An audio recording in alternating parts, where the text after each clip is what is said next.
We're back as the second segment. This is, I forgot to say what the date is today. It's February 18th, 2012. This is Civil Discourse Now. My name is Mark Small. I'm co-host with Paul Ogden. Our guest... Say good morning. Good morning. I wasn't sure if you were saying something snide behind no, my back or that something. will come later. Oh, okay. Our guests today are Evan McMahon from the Libertarian Party. He's executive director, I guess not from the Libertarian Party. He's executive director of Atlas Liberty PAC. Yeah. And campaign manager for Rupert for governor. Also, we have Timothy Platt, who's the executive director of the Socialist Central Committee Limited, also a PAC. We're here discussing today the efficacy of third parties in American politics. We're coming to you from Big Cat Books in Broad Ripple, which is on the north side of Indianapolis. They have an art gallery on the second floor of the bookstore. It's locally owned. It's not a big box bookstore. And I'm sorry, when we started the show, I made a negative comment about Governor Mitch Daniels, because one of the books that they have for sale is Keeping the Republic. It's by Mitch Daniels, two-term governor of Indiana. He's lame duck governor right now. And I'm sorry, I won't malign ducks. But the thing, you know, and that's really not fair to him. He made it on the Daily Show because he gave like a counter State of the Union address. Yeah. And the Daily Show was telling jokes about him, and they never said his name. That's, you know, and I feel sorry for him for that reason. So that's Mitch Daniels. Come in, look at the book, and then go back to the fiction section because there's better fiction written.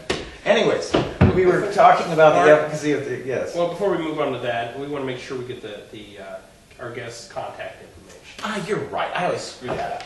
Well, Tim, what's your contact email, webpage, or anything you want to say? You can work with the Socialist Central Committee at the Socialist Network, which is americansocialist.net.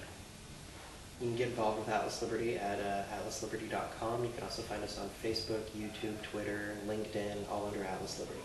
And Atlas because of... Atlas Shrugged. Oh, by Ayn Rand.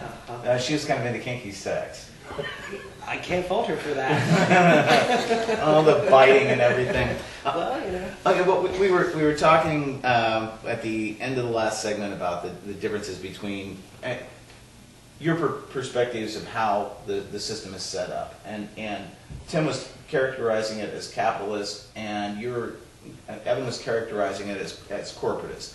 I guess my view is, yeah, it's corporations. They're funded by capital-driven interests, and that inherently capitalism always dies. I mean, it's a winner-take-all system. You get down to monopoly. The whole thing is big money is governing the situation right now. And as an alternative that people have brought up is a thing called Americans Elect. Evan, can you describe for our viewers out there? Yeah, Americans Elect. It's basically... It sounds great. It really does. You get to become part of this website and part of this movement on a local and state level. You get to put your name up to be president, or another business owner, or the guy down the street who helps the old ladies. You know, you get to choose really one of us, an American. You know, it's not somebody that the parties or the companies are putting up for us to vote. And let's be clear about it. For their convention in June that will be online, everyone gets to vote. Everyone is a delegate at that convention as long as they're a registered voter in a state of the United States. Mm-hmm. And a dues-paying member of Americans Elect. Yes.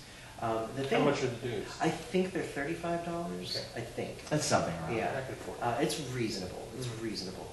And I'm thinking about running too. So if you do become a member, vote for me. And I'll tell you why I don't think you should. Go ahead. It has nothing to do with ideology. So. You know, it sounds great on paper, and their web videos are really amazing. They did the stuff politicians say, and it's a great video. But the truth about it is, when you look into how they're set up, they originally started as a nonprofit, a 501c3, and they took all of the money that they raised, the hundreds of millions of dollars that they were able to put together, and all of that is private. We don't know who gave it to them, and 501c3s do not have to disclose donors. Then they shifted to a 527 political organization, so now they're a party, after they've already raised hundreds of millions of dollars from private donors. When you look at their charter and their bylaws, the committee can actually overrule delegate votes. Yeah, there's an So executive they're committee. wrong. There's an executive committee that's comprised of the people who got the whole thing started. Right, the And- founders. And they can override what happens at the convention. It's sort of like slating. And no, and In the people, Republican if Party, people well, would say, Democratic but Party. why would that matter? Because we wouldn't support that Mm-hmm. group if they decided to do something else than what we said. Well, we see this time and time again in politics, in every facet of politics, where a politician says they're going to do one thing and then they do something completely the opposite of it and tell you basically to deal with it, and then that person still gets reelected.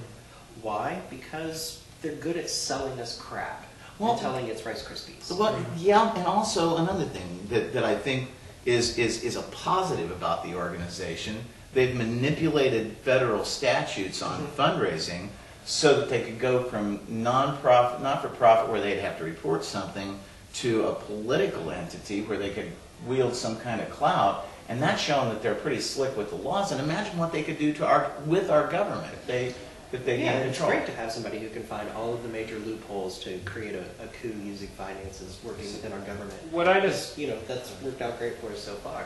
what I don't understand, Mark is always offensive conspiracy theory. It's not a conspiracy. Okay, are they trying to elect someone themselves, or are they trying to get Obama reelected, or Romney? If Romney gets a nomination, which I Well, they is a wouldn't, question. as a political party, they officially wouldn't be able to support any other candidate. understand. But They what you're could- saying is if they run somebody like me, Right. then that gets Obama reelected, or it pushes up the points Right. for Romney. Is that possible? Yes. Do I think that they would spend all of this time and resource getting on the ballot in many states where it's difficult to do this, fighting ballot access in courts, getting a ballot measure for top 2 in other states?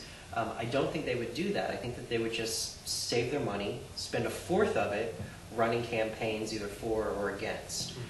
What I think they're doing is I'm going to have to agree. I think they're like a Manchurian candidate trying to put a sleeper in the White House. They're going to pick who they want, and that's who's going to be the commander-in-chief, who's going to be subservient to that executive committee. Everybody's going to get so bummed out right before the election.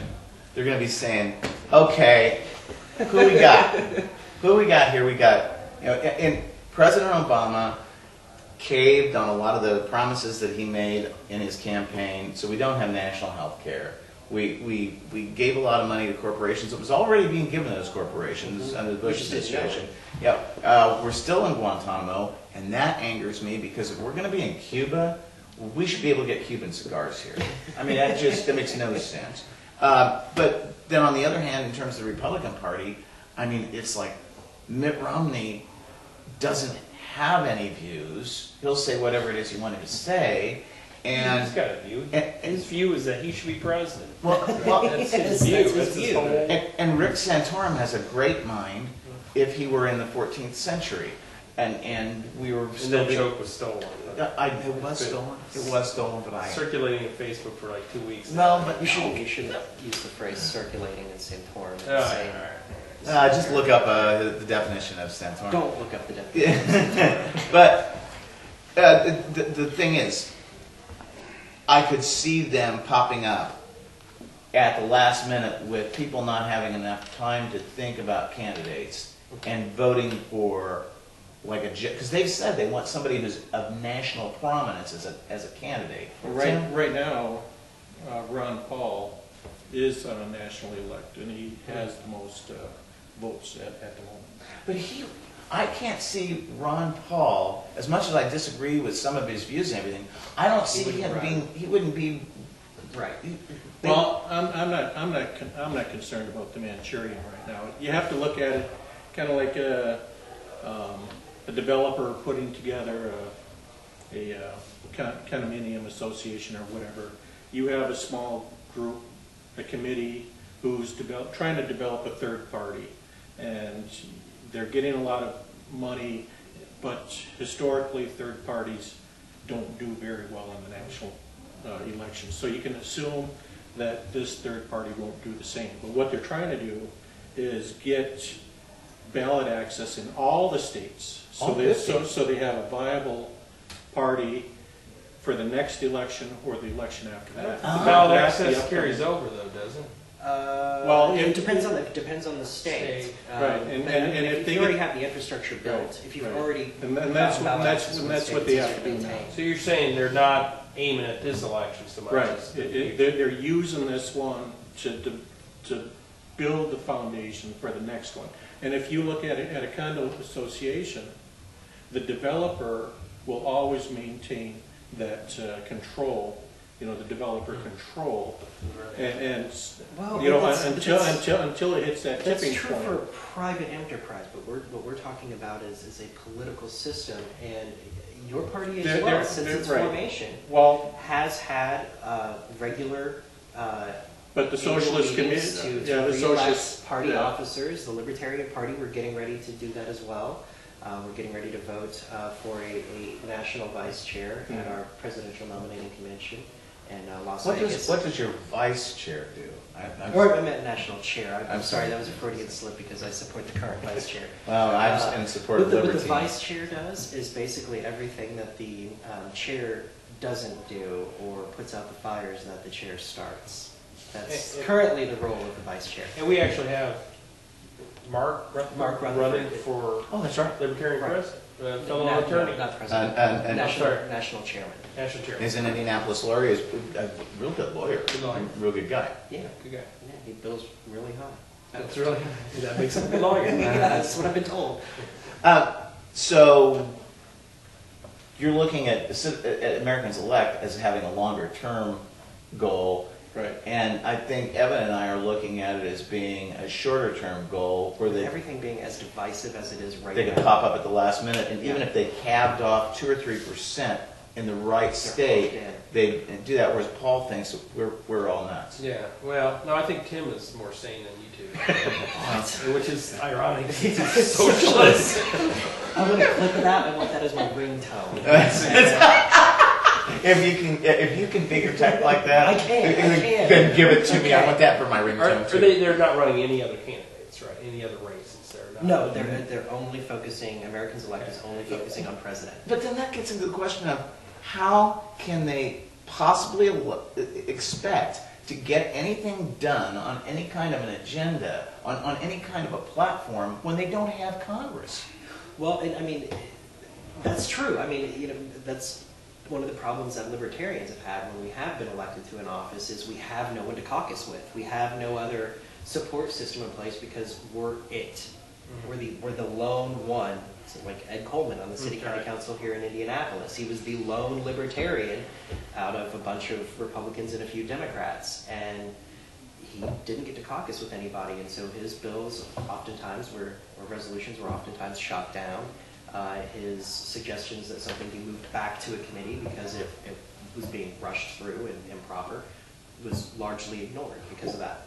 And in terms of the way in which we vote, we were talking about this last week, in the way in which we vote, we've got a winner-take-all system Right. virtually every place.